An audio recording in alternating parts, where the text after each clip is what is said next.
Hello students. आज IMREME के unit second में जो 13वां लेक्चर है और इसमें आज हम कवर करेंगे commissioning of induction motor, maintenance of field oil device, earthing device and safety device. ठीक है, तो इसमें 3 टॉपिक हैं। आज इन 3 टॉपिक को इसमें कवर करेंगे। वीडियो आज थोड़ी लंबी भी हो सकती है, बट कोई नहीं, इतना तो अब करना पड़ेगा। 17 जुलाई तक आपका ये सिलेबस है, पूरा कवर कराना है।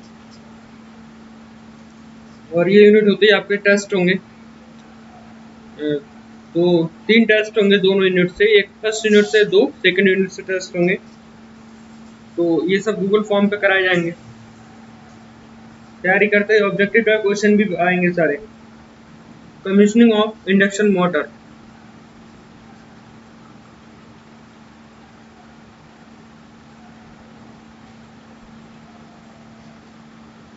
कमीशनिंग ऑफ इंडक्शन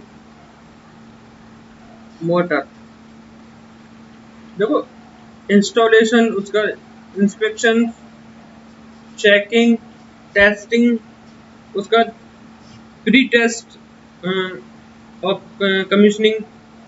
कमीशनिंग से पहले मतलब कुछ टेस्ट थे, वो भी हमने कर लिए थे ना। अब जो होगा वो कमीशनिंग होगा इंडक्शन मोटर का। तो इसमें क्या क्या होता है, हम वो आज स्टेप बाय स्टेप और पॉइंट बाय पॉइंट को डिस्कस करेंगे। ठीक है, तो पहला है कि starting up the induction motor. पहला पॉइंट है स्टार्टिंग अप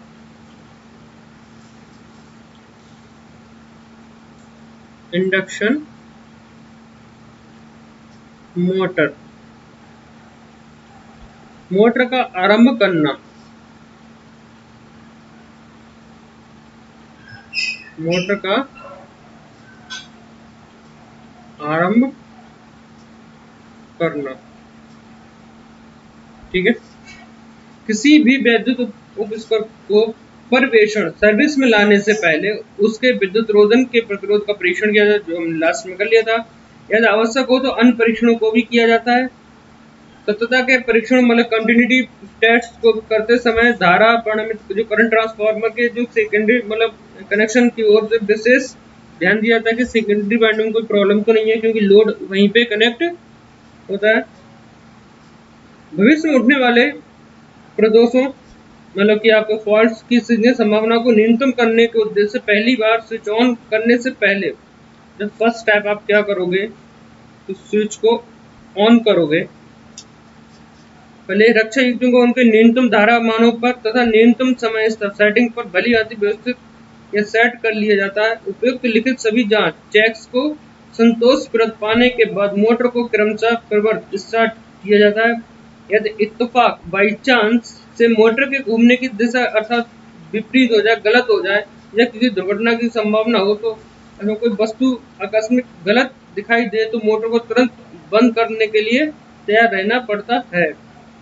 इन्होंने कहा है कि अगर ये सब स्टार्ट ऑन बटन ऑन करना, तो उससे पहले हमें क्या करना चाहिए, जितने भी हमारी सेफ्टी डिवाइस है सब इनका जो टाइम पीरियड है ना बहुत कम रखना चाहिए। अगर कोई प्रॉब्लम होती है तो बहुत कम समय में ये क्या कर जाए, एक्टिवेट हो जाए और ये जो सर्किट है ना उसको ओपन कर दें और प्रोटेक्शन मोड में आ जाए मोटर की।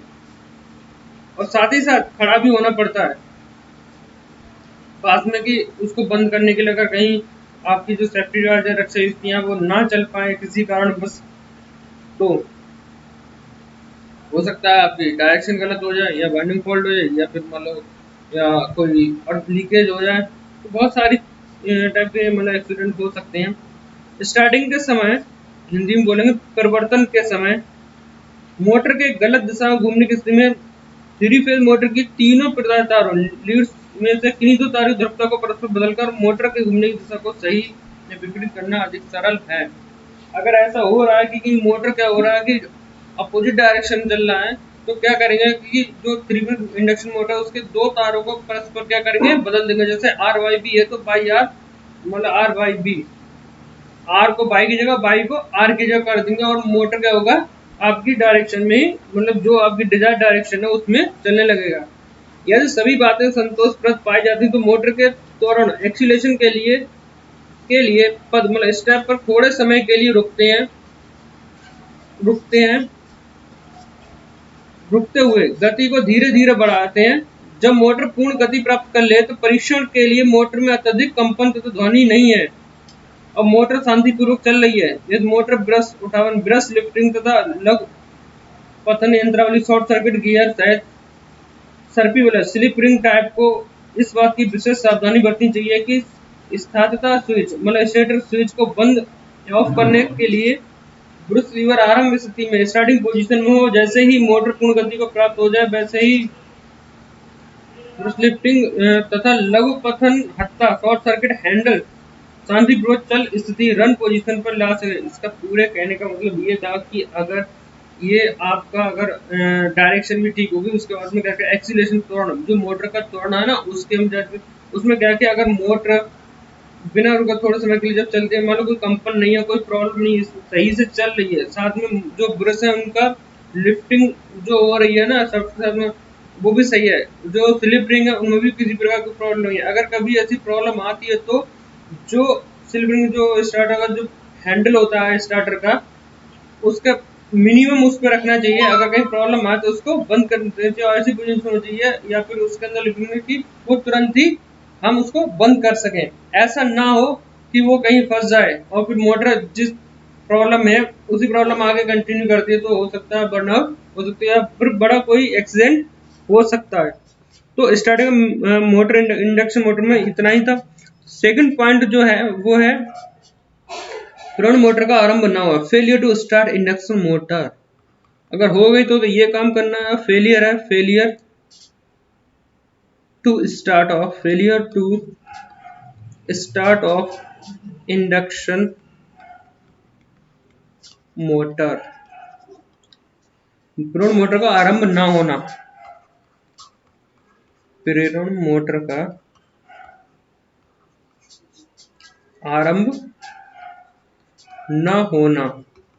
अगर ऐसा है कि मोटर स्टार्ट ही नहीं हो रही है तब क्या क्या करना है, तो यदि मोटर के आरंभ करने का प्रयास करने पर भी पाया गया कि ये घूमने में असफल रहती है, ये रोटेट नहीं हो पा रही है, रोटेट होने में बहुत ज़्यादा प्रॉब्लम आ रही है अथवा एक निश्चित गति से आगे त्वरित नहीं हो रही है, मान लो वो स्लो स्पीड से चल रही है, तब क्या आरंभ मतलब जो स्टार्टिंग हैंडल है ना हैंडल को तुरंत ही ऑफ स्थिति पे ले जाएं, तुरंत ही उसको क्या करें बंद कर दें, डाउन कर दें, अन्यथा मोटर की कुंडलन वाइंडिंग जो है नष्ट हो सकती है, जल सकती है। दोबारा आरंभ करने का प्रयास करने से पहले कुछ बातों पे ध्यान दें। वो बातें कौन कौन सी हैं और उनका परीक्षण करना चाहिए कि सभी संबंध जो कनेक्शन है वो सही है, पहले ये चेक करें। साथ ही साथ सप्लाइड डायग्राम के अनुसार जो आपको आरेख दिए गए हैं सही है, जो सप्लायर द्वारा दिए गए हैं डायग्राम्स उनके अकॉर्डिंग सब कुछ सही है। सेकंड, जो टर्मिनल स्टार्टर के उन पे वोल्टेज आ रही है नहीं आ रही है टेस्ट से चेक करें। इस बात की पुष्टि कीजिए कि मुख्य स्विच का कोई भी भाग सेक्शन खुला तो नहीं है, कोई जो मेन स्विच है वो कहीं ओपन तो नहीं है, ओपन सर्किट में तो नहीं है, और मोटर पर तो कोई भी फ्यूज निकला हुआ तो नहीं है। साथ ही साथ ये भी चेक करें कि ऐसा तो नहीं है कि स्टार्टर में या फिर स्टार्टर से ऊपर जो मेन स्विच है या जो फ्यूज आपकी यूनिट है उसमें कोई फ्यूज खराब हो या कोई फ्यूज निकल गया हो। ठीक है, साथ ही साथ सभी जो कनेक्शन है वो कसे होने चाहिए, टाइट होने चाहिए। केबल और जो आपकी कंट्रोल सर्किट है वो उसके बैड कांटेक्ट नहीं होना चाहिए। ऐसा नहीं है कि कहीं पे कोई जंग लग गई हो, कोई कोरोजन आ गया हो जिसकी वजह से वो कांटेक्ट पर अपन नहीं हो पा रहा हो और करंट कंडक्शन ना हो रहा जिसकी वजह से मोटर स्टार्ट नहीं हो रही हो सकता है स्पार्किंग हो रहा है या कांटेक्ट हीट हो रहे हो। ठीक है, ब्रश यंत्रावली हत्ता मतलब brush gear handle starting position में जब स्टार्टर को प्रचलित किया स्टार्ट किया जाता है तब लाइन वोल्टता अधिकता के साथ ड्रॉप नहीं हो रही हो, ये भी विशेष ध्यान रखना है आपको। इन सब निरीक्षण के पश्चात यदि हर बात सही पाई जाती है तो मोटर का आरंभ करने का एक प्रयास और करना चाहिए। यदि मोटर अब भी आरंभ नहीं होती है अथवा पूर्ण गति के लिए त्वरित नहीं होती है तब चलाई जाने वाली मशीन ड्राइविंग मशीन को मोटर से पृथक कर लीजिए और मोटर को आरंभ करने के लिए एक नया पुनः प्रयास कीजिए। तब मोटर पूर्ण गति पर चलने लगे तब चलते ही मशीन पर भार लोड लगाया जा सकता है। कहने का मतलब कि अगर जितने भी हमने फेलियर होने के कारण को देखा अगर वो सब सही है मोटर तभी स्टार्ट नहीं हो रही है, तो जो मोटर से हमारी मशीन कनेक्टेड है जिस मशीन को हम अपनी मोटर से चलाना चाहते हैं उसको उससे क्या करें डिस्कनेक्ट करें, उसकी जो बेल्ट है तो उसको क्या करें रिमूव करें। अब जो खाली मोटर है अब उस खाली मोटर को चलाने का प्रयास करें, अगर मोटर फिर भी नहीं चलती तो उसको फिर पर्टिकुलर जो सेक्शन है मेंटेनेंस डिपार्टमेंट है उसको हैंड ओवर कर देना चाहिए और वो देखेंगे उसमें क्या प्रॉब्लम है। अब इस कमीशन का थर्ड जो स्टेप है, तीसरा स्टेप है, वो है प्रेरण मोटर द्वारा भार ना लेना, failure to take load by induction motor, failure to take load by induction motor.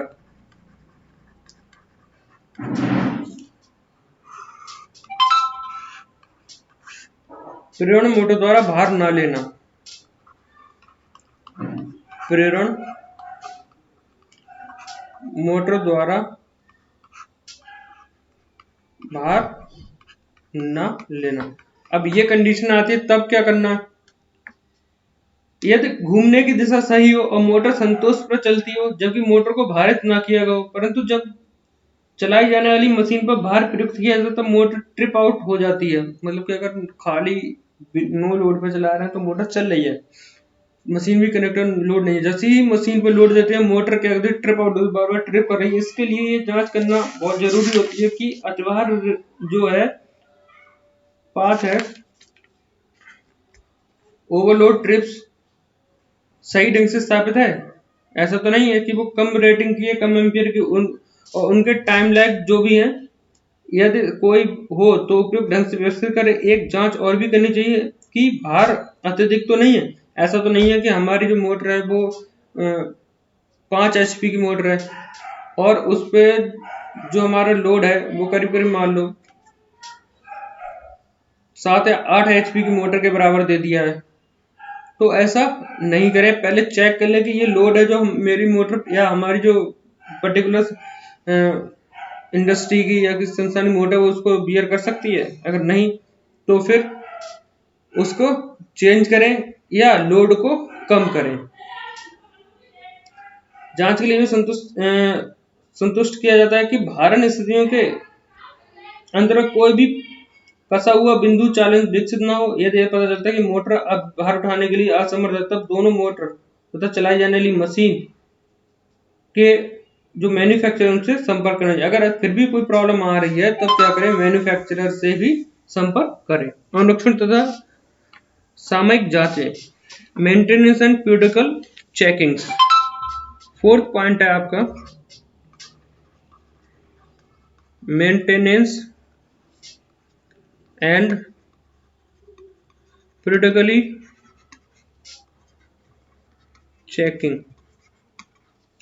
इसमें क्या होता है कि जब मोटर सही ढंग से प्रदर्शित कर दिया जाता है, बाद में उसे सही ढंग से कार्य करने के लिए थोड़ी सी सावधानी और समय समय पर उसके मेंटेनेंस की जरूरत होती रहती है। मेंटेनेंस का जैसे regular inspections of any machines, motor and electric equipments. सही है, एक टाइम पीरियड के पर्टिकुलर टाइम पीरियड के बाद एक रेगुलर, मतलब कि आपको कह सकते हो कि केयर होती है या फिर कैसे इंस्ट्रक्शंस किए जाते हैं, ठीक है, वो होते रहने चाहिए। और अगर कोई प्रॉब्लम आती, कुछ भी आती, तो उसको छोटी प्रॉब्लम तो उसको तुरंत ही रिजॉल्व करानी चाहिए। ऐसा नहीं है उस प्रॉब्लम को हम बढ़ाते रहें।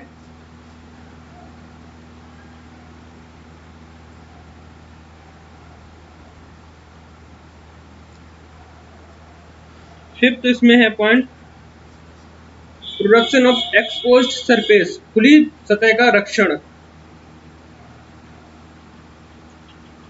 प्रोडक्शन ऑफ एक्सपोज्ड सरफेस,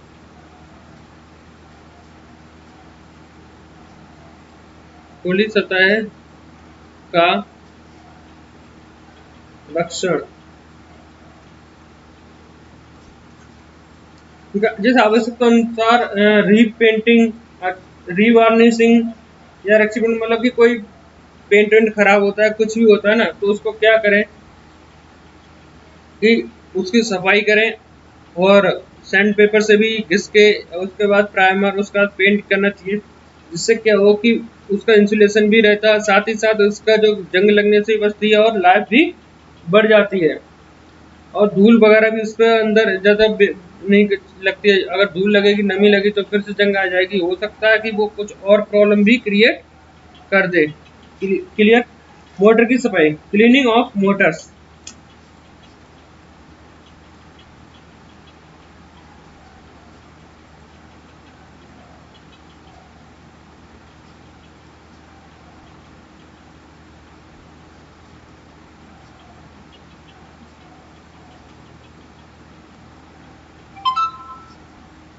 मोटरों की सफाई, इनके वातायन निकासों मतलब वेंटिलेटिंग जो है पासेज है को साफ सुथरा रखने के लिए नियमित समांतराल पे रेगुलर टाइम पीरियड पे जो एयर का झोंकों का प्रखर वायु ब्लोइंग एयर मतलब कि ब्लोअर होता है, कंपनी में एक ब्लोअर होता है, तो उसके थ्रू क्या करना चाहिए, हमें सफाई करते रहना चाहिए। जितने भी हमारे वेंटिलेटर पॉइंट्स होते हैं या वेंटिलेटर होते हैं उन पे खासकर जब मोटर धूल ग्रसित हो या फिर कोई और प्रॉब्लम आ रही हो तो उन पे सबसे ज्यादा सफाई की ध्यान देना चाहिए।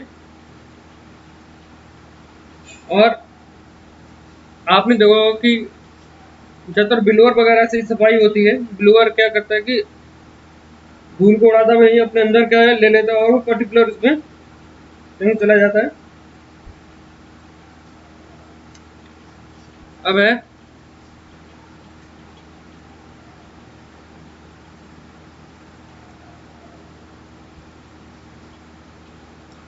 सातवां पॉइंट है कि मोटर की कुंडलन के विद्युत रोधन का अनुरक्षण, maintenance of insulation resistance of binding,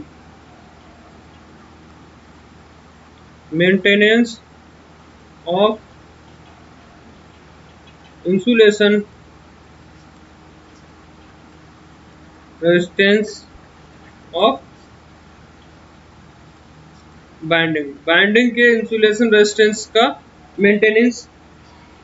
मान लो पर्यवेक्षण के दरमियान कुंडलों के विद्युत रोधन का परीक्षण सामयिक पीरियडिकली होना चाहिए और जहाँ पे भी 1 मेगा ओम के न्यूनतम मान के साथ 1 मेगा ओम प्रति किलोवाट से न्यून पाया जाता तो वहां पर मोटर की भली भांति मोटर को सुखाना चाहिए, तत्पश्चात उसको सर्विस में रखना चाहिए। यदि कमजोर विद्युत रोधन प्रतिरोध मशीन का लगातार लक्षण बनता जा रहा है तो मशीन को भली भांति सुखाने पश्चात कुंडलन का उत्तम विद्युत रोधन वार्निश लेप कोट करना चाहिए। जहाँ पर मोटर नमी या केमिकल पंप्स आदि के वातावरण में कार्य करते हो वहां विद्युत रोधन की विशेष देखभाल करनी चाहिए। अगर कहीं ऐसा हो जहाँ नमी में काम कर रही हो मोटर, कहीं जैसे आपका पंप है, फायर पंप वगैरह का पानी का है, या कहीं ऐसा केमिकल उसमें है, तो उसमें क्या होता है कि नमी के कारण क्या होता है विद्युत रोधन क्या होता है कमजोर पड़ता है। इसको सुखाना चाहिए, पहले टेस्टिंग करनी चाहिए 1 मेगा ओम पर किलो, तो उसको क्या करना चाहिए सुखा के अगर फिर से सही हो जाए तो ठीक है, नहीं है प्रॉब्लम आती उसको फिर से बांधने से पहले कोटिंग करनी चाहिए जिससे कि उसका इंसुलेशन रेजिस्टेंस का वो बढ़ जाए। ठीक है। 8वां है बाल तथा रोलर बेरिंग का अनुरक्षण, मेंटेनेंस ऑफ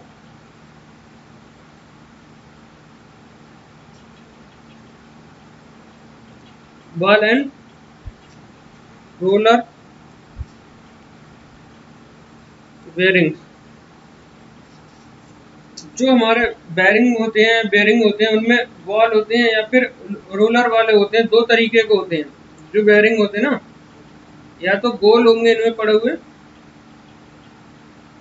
या फिर रोलर वाले होंगे यहाँ पे ऐसा और चौड़ा।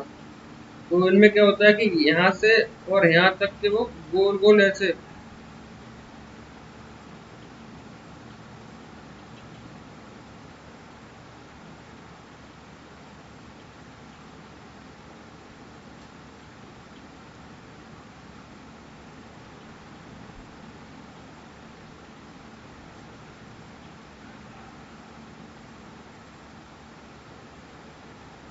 सही है, ये तो रोलर है या फिर बॉल है। ये क्या है, गोल बॉल होती है और ये रोलर होते हैं।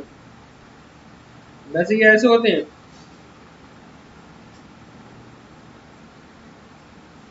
सॉलिड होते हैं आयरन के। ये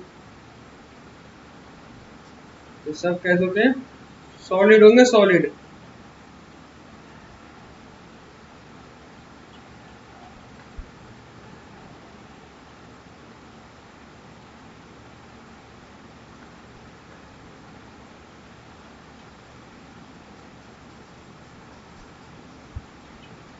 क्या होंगे, सॉलिड होंगे।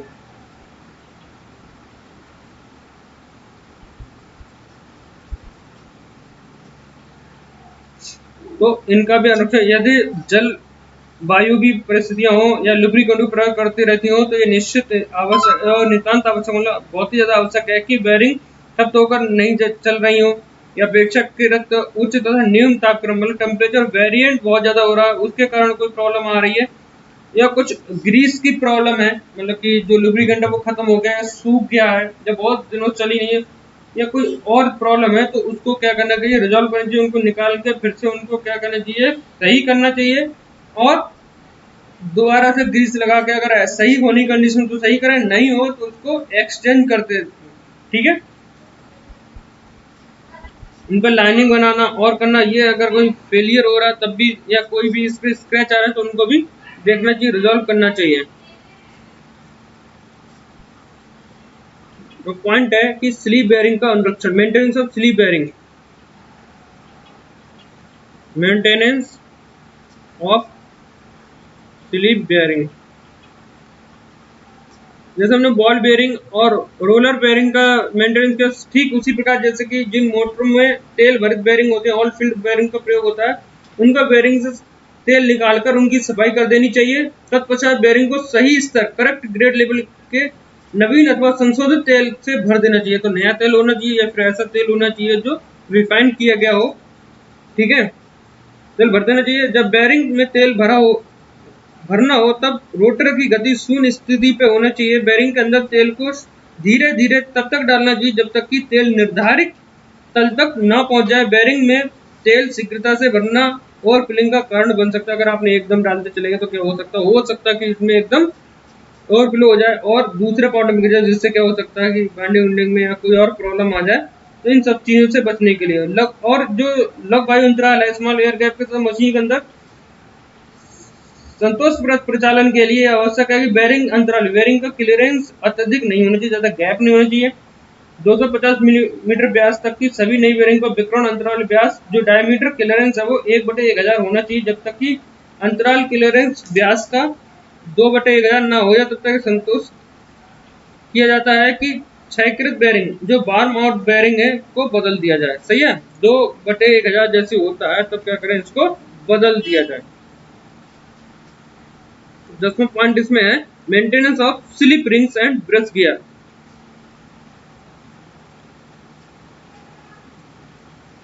Maintenance of slip ring and brush gear, brush gear. अब इन अंगों को सावधानी पूर्वक तथा विशेष देखरेख की आवश्यकता होती है। इन अंगों पर डस्ट, ऑयल या मॉइस्चर को नहीं जमने देना चाहिए। सबसे पहली बात, होल्डरों में ब्रश जो स्लैक होते हैं उन हुए बगैर स्वतंत्रता पूर्वक सकना चाहिए, मतलब कोई भी प्रॉब्लम नहीं आनी चाहिए, किसी में चिपकना नहीं चाहिए, ठीक है। होल्डर में ब्रश चालन की कठोरता पर कड़ापन, जो स्टिफनेस ऑफ मूवमेंट है अथवा रुकावट है, क्लॉगिंग है, को दूर करने का उपाय तत्क्षण मतलब विदाउट डिले ही करना चाहिए। तनाव स्प्रिंग को ब्रश के शीर्ष पर पूर्णतः दबाव या कसना चाहिए और उनकी प्रचालन जो ऑपरेटिंग मैकेनिज्म है को स्वतंत्रता पूर्वक कार्य करना चाहिए। ऐसा ना हो कि जब आप फोर्सफुली उसको काम करवा रहे हैं, हो सकता है कि वो फ्रैक्शन आए प्रेशर में हो के वो हीट हो, और हीट होने के बाद में क्या हो जाए कि वो बर्न आउट हो जाए या फिर काम करना बंद कर दे, क्योंकि वो एक टाइम के बाद क्या होता है कि ना सैचुरेट पॉइंट पे पहुंच जाएगा उसका जो ऑपरेटिंग वो है। आप कितना भी कुछ करेंगे तो वो नहीं सही होगा, उसमें क्या हो सकता है कहीं प्रॉब्लम आ जाए आपकी मोटर में। इससे बचने के लिए आपको टाइम टू टाइम बिना डिले के और बिना किसी फोर्सफुली उसके इंडिपेंडेंटली उसको काम करना चाहिए। सर्पी बोला स्लिप रिंग को तेल की चिकनाई गंध से रहित होना चाहिए, इनमें बिल्कुल नहीं होना चाहिए। यदि स्पार्किंग या खुरदरे बन चुके हों, कोई गड्ढे उड्ढे छोटे से बन चुके हैं, तो उन्हें रिंग की तरह वक्राकार आकृति वाले कास्ट के गुर्गों पर आरोपित कर फाइन ग्लास पेपर से साफ करना चाहिए। अगर कुछ है तो उसको गिलास पेपर से सही करना चाहिए, परंतु एमरिक क्लॉथ का प्रयोग कदापि नहीं करें। यदि वे कटक युक्त हो, रिज्ड अथवा सही ना हो तो इन पर चिपकना परिष्कृत स्मूथ या फिनिश के लिए लेथ में खरादित अथवा टर्न और ग्राउंड करना चाहिए। मतलब कहने का मतलब है कि अगर ज्यादा प्रॉब्लम वाले हैं तो उनको क्या करना चाहिए, ग्राइंड करवा लेना चाहिए या लेथ मशीन के थ्रू सरफेसिंग करवानी चाहिए। ऐसा ना हो कि आप कपड़े के कुछ पार्ट इसमें लग गए, वो फिर प्रॉब्लम में आ जाते हैं। ठीक है, सर्पी वलय स्लिप रिंग पर जो स्पार्किंग का होना अत्यधिक हानिप्रद होता है, इसलिए इसे जहां तक संभव हो अच्छी से साफ करना चाहिए। ठीक है, नियंत्रक, प्रवर्तक तथा रियोस्टेटिक का अंतर, मेंटेनेंस ऑफ कंट्रोलर या stator and rheostat.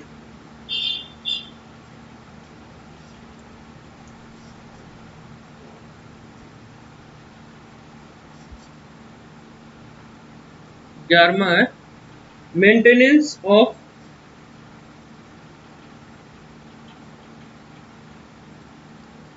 Controller, starter और रियोस्टेट।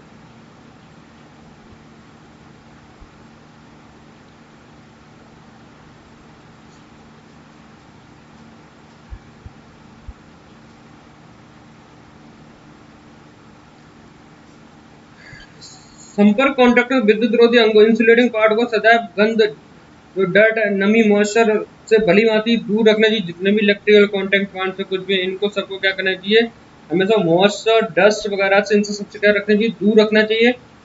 और संपर्क जब भी एक दूसरे स्पर्श संपर्क स्थापित करें तो इनके बीच में धात्विक संयोजन, फॉर्म मेटालिक कनेक्शन होना चाहिए। निरीक्षण के लिए समय पर आप उनको हटाते रहना चाहिए। चेकिंग करते समय पे क्या करना चाहिए, इनके जो कवर है उनको रिमूव कर देनी है। स्वच्छता, क्लीनिंग तथा कसावट, टाइटनेस के लिए फ्यूज संपर्क, फ्यूज कॉन्टैक्ट सिरों के टर्मिनलों के समय पर परीक्षण करते रहना चाहिए। जब एक फ्यूज तार अथवा पत्ती को बदलना हो तो इसको विशेष ध्यान रखना चाहिए कि तार पत्ती को धातु का साइज का होना चाहिए। ये बहुत विशेष ध्यान रखना। ये आपके कंट्रोलर, स्टार्टर और रियोस्टेट जो स्लाइड होगा उनमें आपको देखना है, ध्यान देना है इन चीजों पे बहुत ज्यादा है।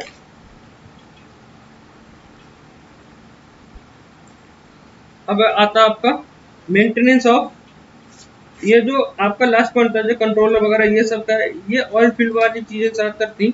अब देखो मेंटेनेंस ऑफ अर्थिंग डिवाइस क्या है,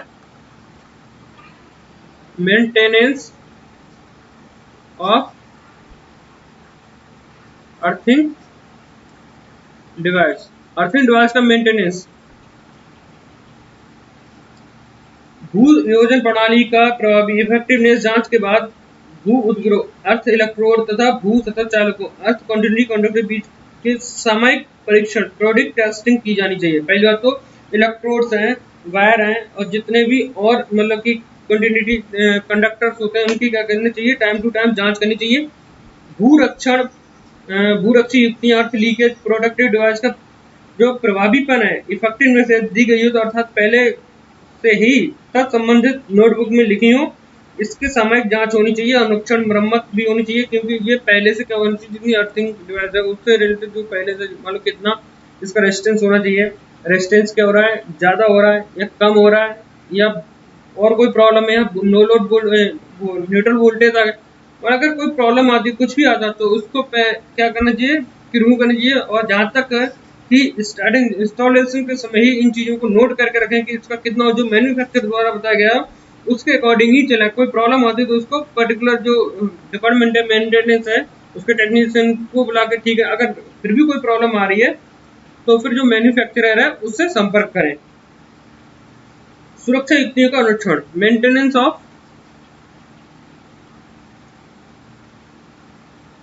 maintenance of safety device, safety device सही। अब सेफ्टी डिवाइस कौन सी है, जो हमारे बहुत सारे सर्किट ब्रेकर, आइसोलेटर, फ्यूज है ना, एलसीडी वगैरह, मतलब ये सब उसी में आ जाते हैं, स्विचेस हैं। तो सुदूर पदों युक्ति मतलब रिमोट ट्रिपिंग डिवाइस का समय समय पर स्विच, टाइम लिमिट स्विचेस जो सुरक्षा के उद्देश्य की पूर्ति के लिए लाया गई है परंतु इन्हें सामान्य परिचालन स्थिति के लिए अंतर्गत कार्य करना अथवा प्रचलित होने के लिए व्यवस्थित नहीं किया गया है। इनके नियमित समय अंतराल मतलब एक पर्टिकुलर टाइम इंटरवल पर परिचालन के लिए जांच करते रहना चाहिए। असुरक्षित परिचालनों को रोकने के लिए लगाए गए बंधनों या इंटरलॉक्स की किसी तजुर्बाकार व्यक्ति मतलब कोई स्किलफुल टेक्नीशियन द्वारा सामयिक रूप से जांच होनी चाहिए। जहां पर आपातकालीन विद्युत प्रदाय, इमरजेंसी सप्लाई प्रदान किया गया वहां पर विद्युत प्रदाय स्रोत, संपूर्ण सहायक उपकरणों की सामयिक जांच होनी चाहिए, इनका पीरियोडिक जांच होनी चाहिए। सही है। तो आज के जो टॉपिक था वो हमने इस लेक्चर में कवर किए हैं। अगर इसमें भी कोई अभी पॉइंट छूटते पहले बात तो इसमें कोई पॉइंट छूटा नहीं है। नेक्स्ट आपका जो है वो है डिस्ट्रीब्यूशन सिस्टम। डिस्ट्रीब्यूशन सिस्टम उसकी कमीशनिंग है and difference between distribution and transmission system. ये डिफरेंस नेक्स्ट लेक्चर में ये कवर हो जाएगा और साथ ही साथ नेक्स्ट लेक्चर के साथ आपकी ये यूनिट है वो खत्म हो जाएगी। हम नेक्स्ट यूनिट पे मूव करेंगे। वो नेक्स्ट यूनिट है preventive maintenance of electrical equipment and other installation, वैद्युत उपस्कर तथा अन्य प्रतिष्ठानों का निरोधी अनुरक्षण। यह भी बहुत जरूरी है और हम इसको जल्दी कंप्लीट करेंगे।